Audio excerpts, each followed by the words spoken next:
আসসালামু আলাইকুম। আপনারা সবাই কেমন আছেন? আশা করি ভালোই আছেন। আজকে নিয়ে এসেছি মজাদার স্বাদের মসুর ডালের মচমচে বড়া রেসিপি। আমার এই বড়া রেসিপিতে আজকে লাগবে মসুর ডাল, আওলা চাল, রসুন, কাঁচামরিচ, পেঁয়াজ এবং পোলার চাল। এখন আমি ব্লেন্ড করে ফিরে আসছি।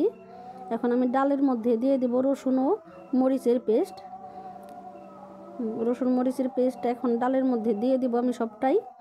দিয়ে তারপর আমি দিয়ে দেবো ঝুরি করা পেঁয়াজগুলো।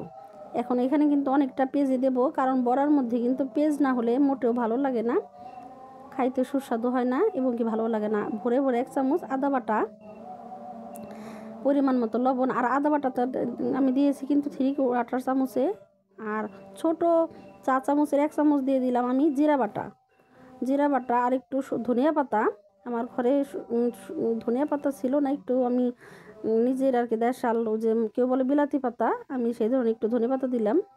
আর 1/2 চামচ দিলাম হলুদ গুঁড়ো, 1/2 চামচ হলুদ গুঁড়ো, 1 চামচ ভর্তি করে সস গুঁড়ো। আমরা একটু সস গুঁড়োটা বেশি খাই, আপনারা না দিতে পারেন, নাও দিতে পারেন, স্কিপ করতে পারেন। 1 চামচ ভরে মরিচ গুঁড়ো দিয়ে এখন আমি সবগুলো সুন্দর করে মাখিয়ে নেব। এই মাখানোটাই সবচেয়ে মেন। এখন সুন্দর করে আমি মেখে নেব। মেখে নিয়ে তারপর আমি বড়াটা ভাজতে যাব। আর আমি কিন্তু ডালের মধ্যে আওলা চাল এবং কি একটু পোলাওর চাল দিয়েছিলাম, খুব পরিমাণে বেশি নয়, খুবই অল্প। এটা দেওয়ার কারণ বড়াটা মচমচে হয়। মচমচে না হলে কিন্তু খেতে একটু ভালো লাগে না। কেউ আছে বড়া মানেই মচমচে হবে, অনেক লোক আছে নরম বড়া বানায়, ওই বড়াটা আমার দেখতেও ভালো লাগে না, খেতেও ভালো লাগে না। বড়া খুবই সুন্দর হবে এবং মচমচে হবে, খেতে দেখতে সুন্দর, খেতেও সুন্দর। যে কোনো জিনিসের একটা সৌন্দর্য আছে। এখন আমি খুব সুন্দর করে ছানবো। ছেনে মিশিয়ে নিয়ে এটা কিন্তু হাত দিয়ে আপনার করতে হবে এই কাজটা কিন্তু চামচ বা অন্য কোনো কিছু দিয়ে হবে না, কারণ পেস্টগুলো কিন্তু ডালের সাথে মিশাতে হবে, মশলাগুলোও মিশাতে হবে। এই এক জায়গায় দলা বেঁধে থাকবে বা এক জায়গায় মিলবে না, এই বড়াটা কিন্তু খেতে একেবারেই ভালো লাগবে না। সেই জন্য খুব সুন্দর করে আমি মিশিয়ে নেব, হাত দিয়ে মিশিয়ে নেব। মিশিয়ে নিয়ে তারপর আমি বড়াটা ভাজতে যাব।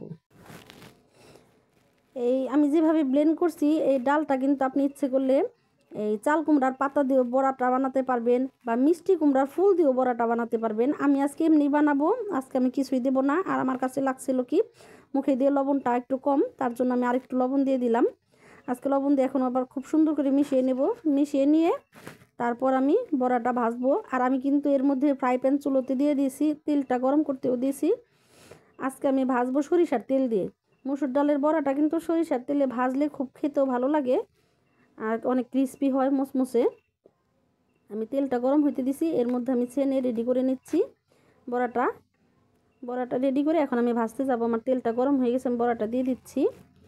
দিয়ে আমার ছোট ফ্রাই প্যান দিছি, একসাথে 4-5টা বড়া আর কি দেওয়া যাবে।